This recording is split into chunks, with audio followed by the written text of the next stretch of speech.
Hello guys, welcome to my YouTube channel English for Professionals. Today I thought that I would be speaking something about English literature, right? So when it comes to English literature, you know there are thousands of books. Why I thought to speak about English literature was, of course, yesterday one of my friends asked me, please give us some guidance about English literature. So where should we start? And what are the books that you recommend for us? Now the first thing that you have to understand is when it comes to reading, you have to understand, first you have to understand your English level.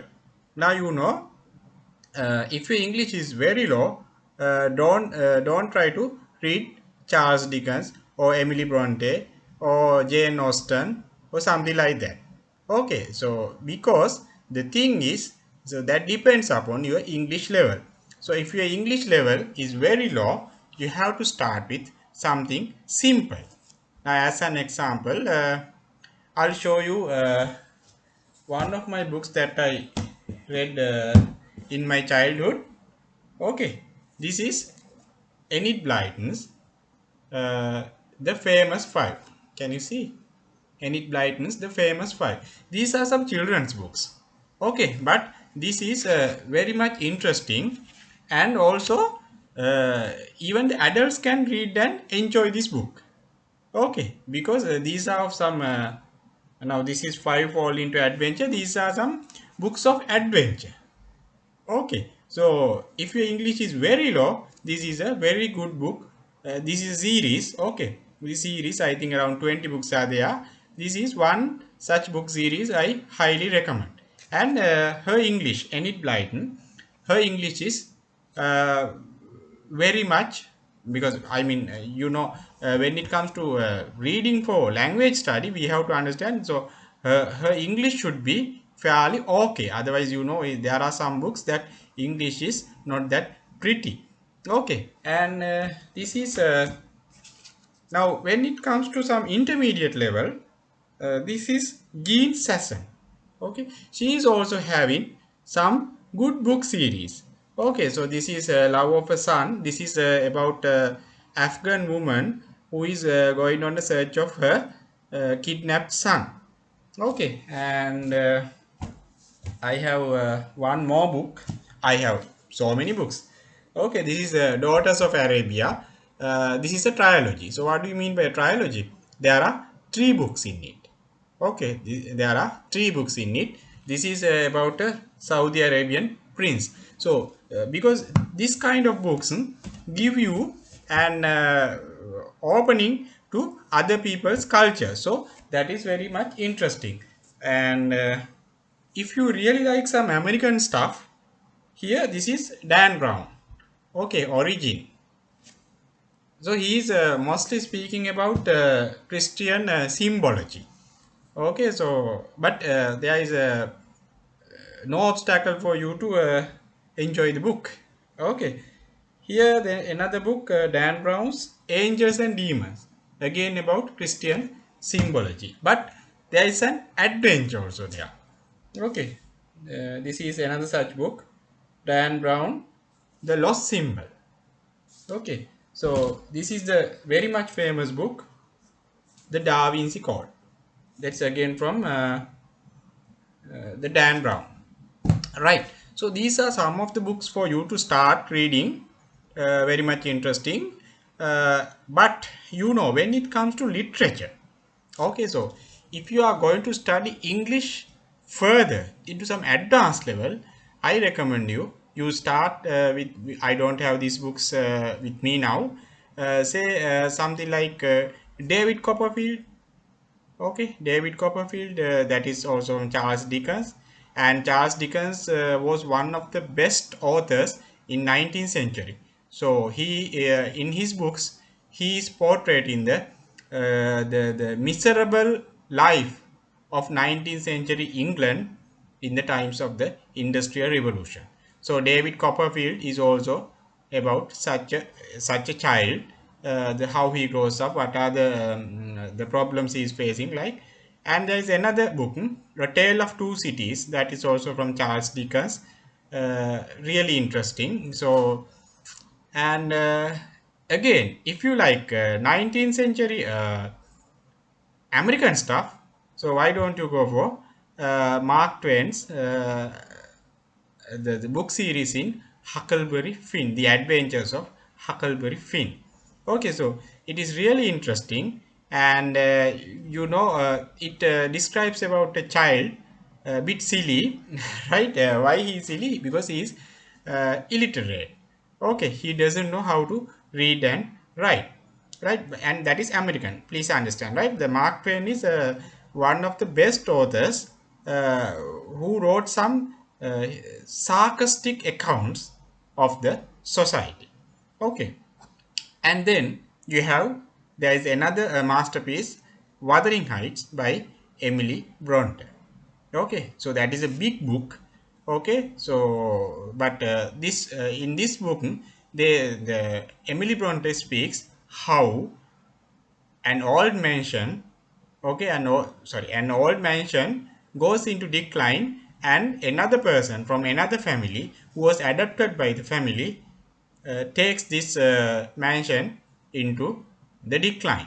Okay, and how he becomes the lord of that house.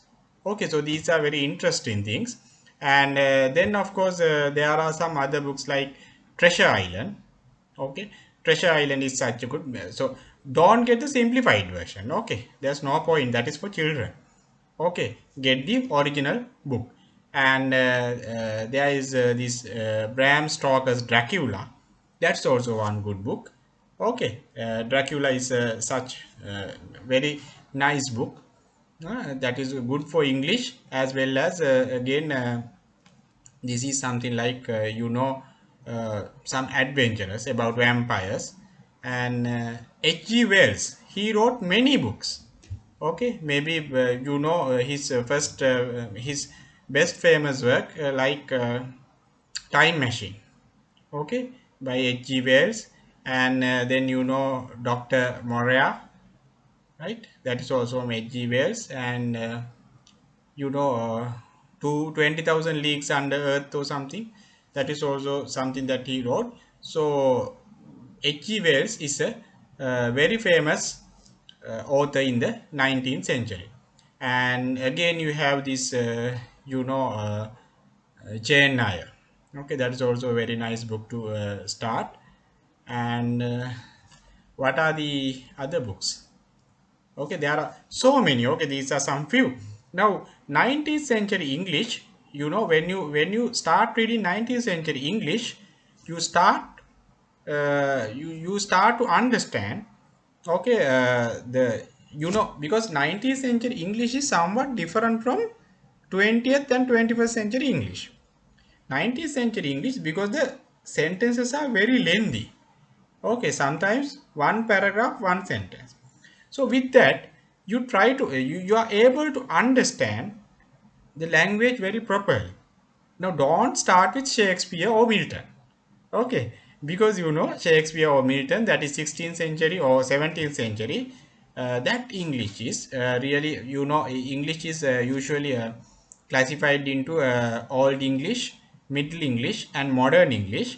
Okay, so Old English is, it is something like German. Okay, we don't understand. Even myself, I don't understand.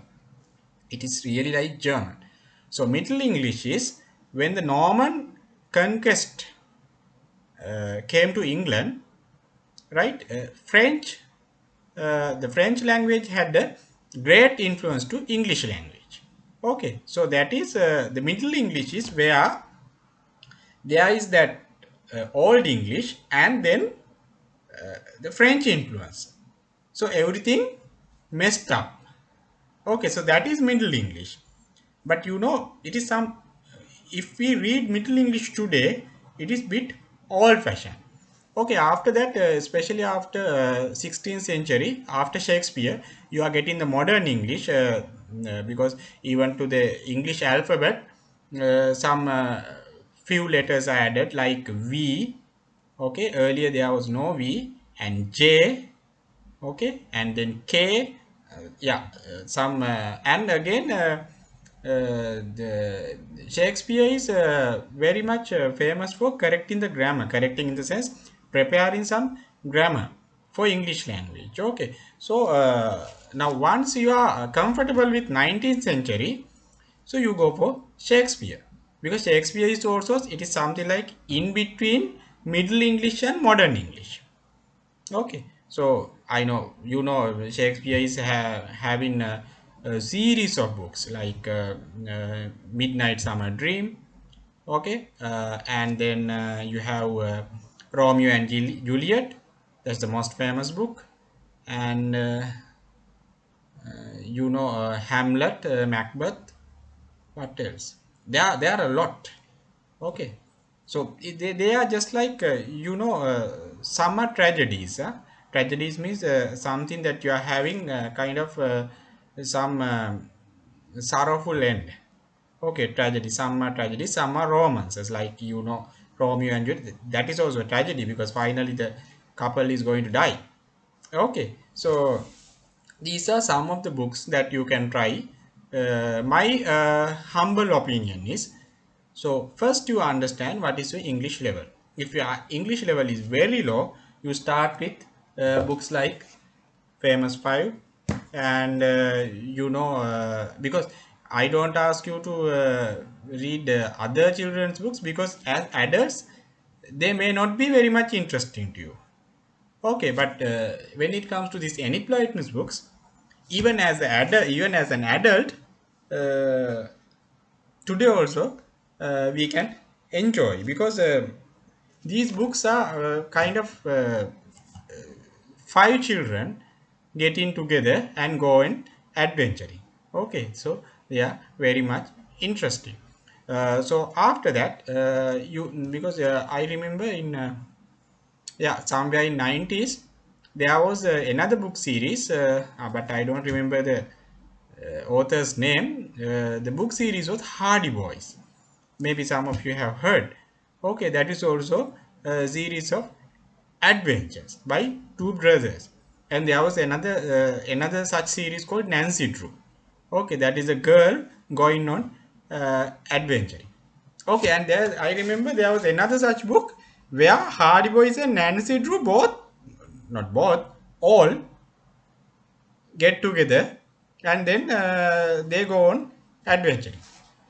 So these are some of the books. After that, you come to the 19th century books like Charles Dickens, Emily Bronte. Okay, and again you can read, the author of the Tarzan book series. I don't remember his name. Who is this? Another thing, Edgar Allan Poe. Okay, Edgar Allan Poe, that he is an author. So he has written many detective series, and Sir Arthur Conan Doyle, Sherlock Holmes. Okay, read the English one. Oh, I think around 64 stories are there, like 60. I don't remember whether it is 64 or 65, something like, but somewhere between 60 and 70. Uh, he has written such books. They are also very good for reading. After that, after completing the 19th century, uh, books like Charles Dickens, Emily Bronte, and Mark Twain, then you can quickly come into Shakespeare, Milton, and the books of that sort. But remember, when it comes to Shakespeare's books, language is bit different. As an example, if you say today we say no, then they said nay, nay. Today we say you, then they said thou, thou, thou, and thou is you, your means thy, yours means thine, and instead of has, they use something like hath, h-a-t-h, hath. Okay, and sometimes maybe you have heard that instead of come, they say cometh, c-o-m-e-t-h, cometh. Have you heard that in the Bible? The Holy Bible is, that is also 16th century, as I remember, because King James version. So that is also one very good book if you want to study English literature. Okay, it's a literary work. So please refer the King James version. There they say, in the Ten Commandments, they say, thou shalt not lie. Thou shalt not lie. That means you should not lie. Okay, so see the difference. Thou shalt not lie, something like that. Okay, so I think it's a long video, So I think that you got some idea about the books that you can read to improve your literary skills. And if you are interested about literature, thank you very much. Have a nice day.